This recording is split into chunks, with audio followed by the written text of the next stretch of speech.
A hoax is a deliberately fabricated falsehood made to masquerade as truth. It is distinguishable from errors in observation or judgment, or rumors, urban legends, pseudosciences, or April Fool's Day events that are passed along in good faith by believers or as jokes. Etymology. The English philologist Robert Nares says that the word hoax was coined in the late 18th century as a contraction of the verb hocus, which means to cheat, to impose upon, or to befuddle, often with drugged liquor. Hocus is a shortening of the magic incantation hocus pocus, whose origin is disputed. Definition. Robert Nares defined the word hoax as meaning to cheat, dating from Thomas Addy's 1656 book A Candle in the Dark, or a treatise on the nature of witches and witchcraft. The term hoax is occasionally used in reference to urban legends and rumors,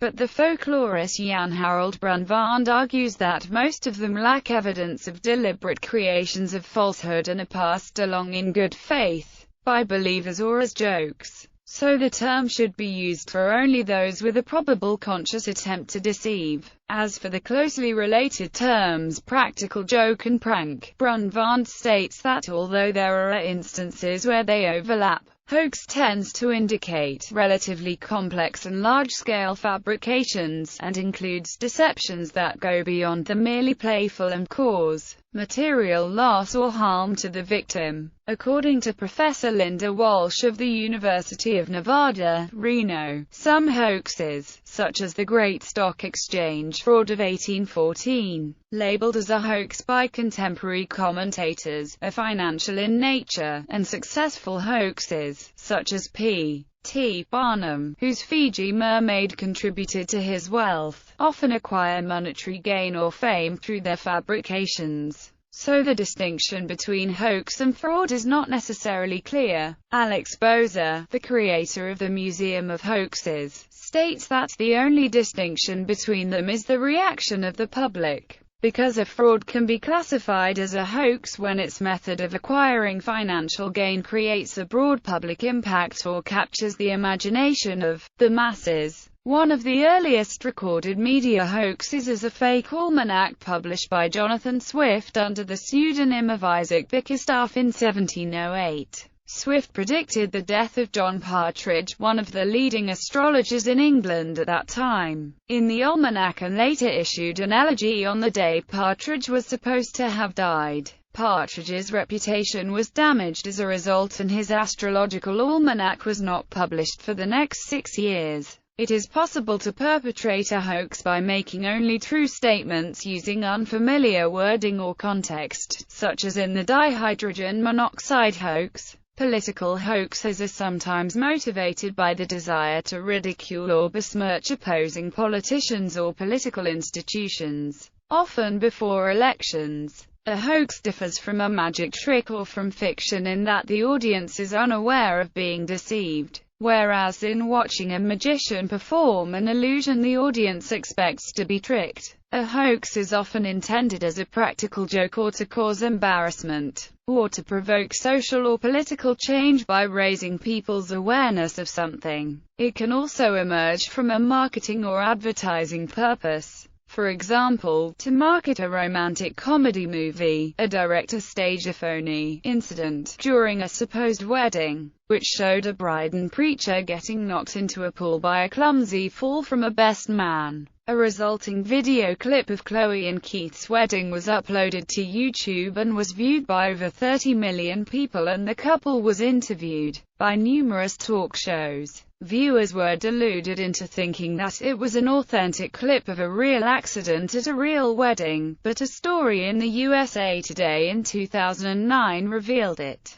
was a hoax. A borderline case between fiction and hoax is a 1938 radio broadcast by Orson Welles describing a Martian invasion of Earth. Many people who tuned in without hearing the introduction of the program as fiction were concerned that the invasion was real. It has been suggested that Welles knew the schedule of a popular program on another channel, and scheduled the first report of the invasion to coincide with a commercial break in the other program so that people switching stations would be tricked. Governments sometimes spread false information to assist him with aims such as going to war. The Iraq dossier is an example of this. These often come under the heading of black propaganda. There is often a mixture of outright hoax and suppression and management of information to give the desired impression. In wartime and times of international tension, rumors abound, some of which may be deliberate hoaxes. Examples of politics-related hoaxes. Belgium is a country with a Flemish-speaking region and a French-speaking region. In 2006, French-speaking television channel RTBF interrupted programming with a spoof report claiming that the country had split in two and the royal family had fled. On Saturday, the 13th of March 2010, the MED television station in Georgia broadcast a false announcement that Russia had invaded Georgia. Psychologist Peter Hancock has identified 6 steps which characterize a truly successful hoax. Identify a constituency, a person or group of people who, for reasons such as piety or patriotism, or greed, will truly care about your creation. Identify a particular dream which will make your hoax appeal to your constituency. Create an appealing but underspecified hoax with ambiguities.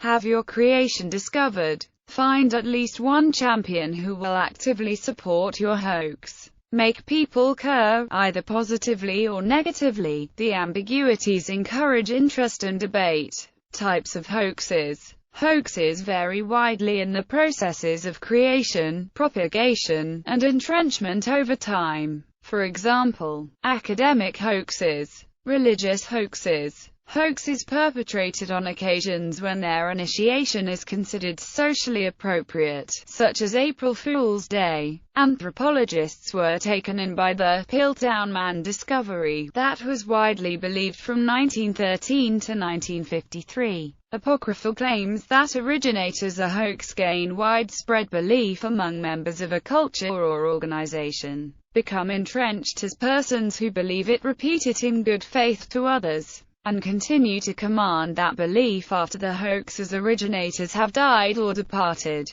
Hoaxes formed by making minor or gradually increasing changes to a warning or other claim widely circulated for legitimate purposes. Hoaxes perpetrated by scare tactics, appealing to the audience's subjectively rational belief that the expected cost of not believing the hoax outweighs the expected cost of believing the hoax, such as claims that a non-malicious but unfamiliar program on one's computer is malware. Some urban legends and rumors with a probable conscious attempt to deceive. Humbugs. Computer virus hoaxes became widespread as viruses themselves began to spread. A typical hoax is an email message warning recipients of a non-existent threat, usually forged in quotes supposedly from authorities such as Microsoft and IBM. In most cases, the payload is an exhortation to distribute the message to everyone in the recipient's address book. Thus, the email warning is itself the virus. Sometimes the hoax is more harmful, e.g., telling the recipient to seek a particular file. If the file is found, the computer is deemed to be infected unless it is deleted. In reality, the file is one required by the operating system for correct functioning of the computer. Internet hoaxes became more common after the start of social media. Some websites have been used to hoax millions of people on the web. A hoax of exposure is a semi-comical or private sting operation. It usually encourages people to act foolishly or credulously by falling for patent nonsense that the hoaxer deliberately presents as reality. A related activity is culture jamming. Rodney Marks, who describes himself as a corporate comedian, presents fake keynote speeches at business events. These speeches usually reveal the presenter as well informed about the conference and leading figures, but progressively the audience is lambasted until they recognize the comedy. Art world hoaxes. The Bruno Hat Art Hoax, arranged in London in July 1929, involved staging a convincing public exhibition of paintings by an imaginary reclusive artist, Bruno Hat.